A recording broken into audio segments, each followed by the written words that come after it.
What's up? This is that Dirty Spoon from the IWC, and this is the prediction show for WWE's Night of Champions coming up this weekend.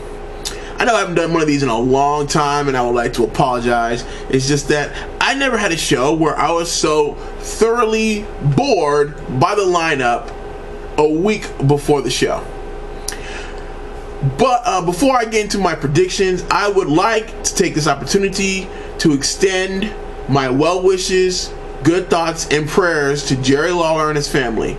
Monday night on the 10th of September, Jerry Lawler suffered a heart attack live on Raw. He was then rushed to an emergency room in Montreal where he received treatment. And as of tonight, which is the day after Tuesday, the 11th of September, 2012, Jerry Lawler is awake. His procedure went well. He will not be requiring open heart surgery. And things are looking very well for Jerry, the King of Memphis, Tennessee. But I do believe that we have seen the last time we will see Jerry Lawler wrestle for the WWE. I know it's sad, but after what happened, I don't think they're going to risk him in the ring again.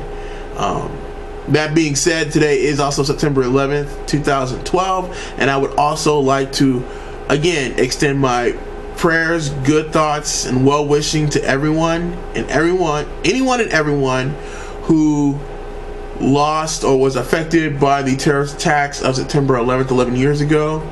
I would like to say that this is my way of not letting the terrorists win. Okay, now that we're done with that stuff, let's get to something that's really serious. Night of Champions is a glorified rerun. There are 7 matches. Well, technically there's only 6 matches that have been announced, and every one of them, less the tag team title match, which was just changed last night, and the Divas match that, let's face it, nobody really cares about. All these matches have already been seen on previous editions of Raw, SmackDown, or more likely than not, previous pay-per-views this year. There's no special stipulation, there's no gimmick, there's not a ladder match, not a street fight, nothing. All these are just rehashing of matches that we've already had. But I guess that's what WWE is going to be pushing for this particular pay-per-view. I don't agree with it, and I'm seriously considering not even ordering it this time around and just reading the updates on Twitter and other social media and watching the football game on Sunday.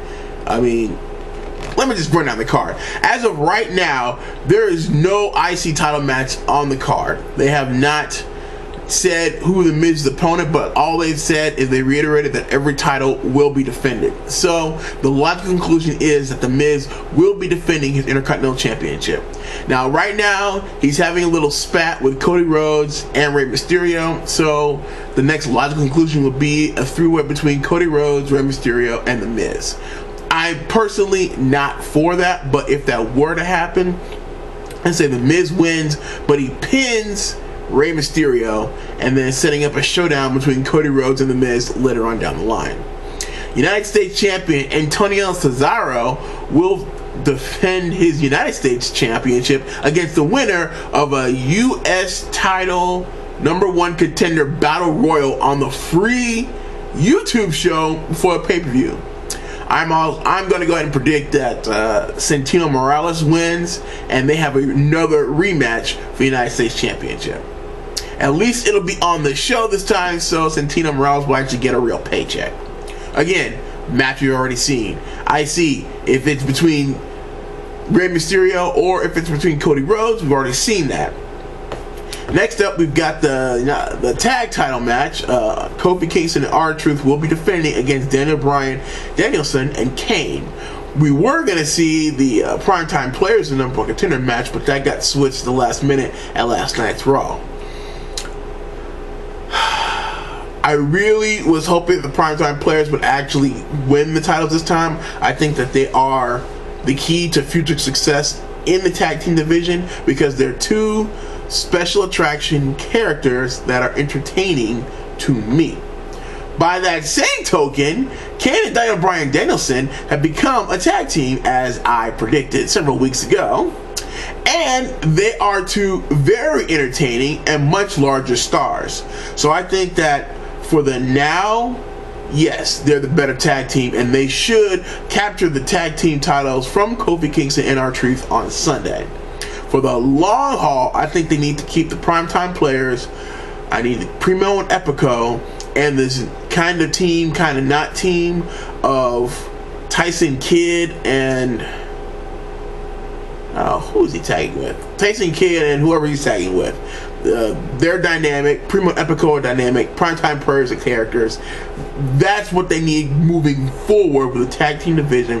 And like I always throw the Usos in there as cannon fodder.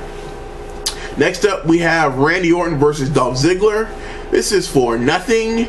It's a one-on-one match that we've already seen on free TV. So there's really, I mean, these two guys are great wrestlers. They're going to put on a clinic. But it's a match that we've already seen, and there's no escalation in stakes. Nothing's on the line. There's nothing. So, no incentive for me to order this pay-per-view. And again, something we've already seen. Next on the card, we've got the Divas Championship match. We've got the Divas Champ Layla versus Kaitlyn. And Kaitlyn was the winner of NXT. Layla has been on TV. No Beth Phoenix. No Natty Neidhart. No Karma, who's gone from WWE. No reason, nothing new, nothing we've been asking for to actually order this pay-per-view. And no one's going to be ordering this pay-per-view for a Divas match unless that's a wedding gown, chocolate cake, mud wrestling match, which I would pay for because I'm like that. You know, a guy. Next, we have World Heavyweight Championship, Sheamus versus Alberto Del Rio. This is a repeat of the last pay-per-view that we had 4 weeks ago. Again, no new stakes, no escalation. The only real difference between this pay-per-view and the last pay-per-view is Alberto Del Rio got the bro kick band. This is almost exactly a carbon copy of when both The Undertaker had his Hell's Gate submission and Edge had his spear band. If they go according to script, Sheamus will use it, he'll lose his title without getting pinned or made to submit, and then win it again at the next pay-per-view. Tried and true, already done, nothing new, no reason to buy this pay-per-view. And again, that leads all the way up to the main event, and I truly can't imagine how this could be anything but, again, what we just saw 2 pay-per-views ago. Well, we saw us at Money in the Bank. SummerSlam was a 3-way, but again, Punk and Cena again for the title. I'm just had the events of last night went a little bit differently, I would say Cena walks away with the title hands down. It's in his hometown.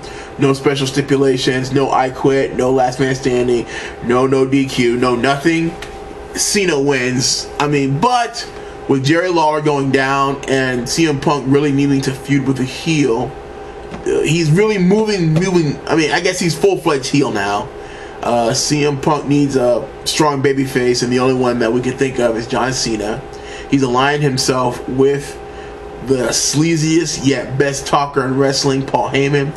So it's very well possible that this CM Punk will lose the match, but not lose the title. I'm talking about outside interference, DQ, because again, there's no special stipulation on this match. It's just a straight up one-on-one wrestling competition. Heck, maybe the Big Show is pissed off that he's not been on TV the last 4 weeks and he interferes. He's done it before. Basically what's going to happen is CM Punk will retain the championship. He might lose the match, but he'll still be looking for respect. This is a throwaway pay-per-view if WWE has ever put one out there, and they're not even trying. I mean, it literally looks like the last couple of weeks they've just been adding some more layers to the WWE and the World Heavyweight Championship match, but the rest of these matches they've just let thrown by the wayside. If there was a pay-per-view to skip, this is the pay-per-view to skip. I don't know what else to tell you. I guess quick rundown the card. IC title, we don't know who the opponent is, but I say Miz retains. US champion Antonio Cesaro retains. Kofi, Kingston, and R-Truth lose to Dana Bryan and Kane. Orton and Ziggler, it'll be a great match. Who wins? I'll say Ziggler, since Orton's still in the doghouse. Divas championship match, yeah, who cares? I'll say Layla wins, because who is Kaitlyn again? Sheamus and Alberto Del Rio. Sheamus will lose the title but not lose the match. And CM Punk versus John Cena. CM Punk will lose the match but retain the title. This has been That Dirty Spoon from the IWC, and I'm signing off.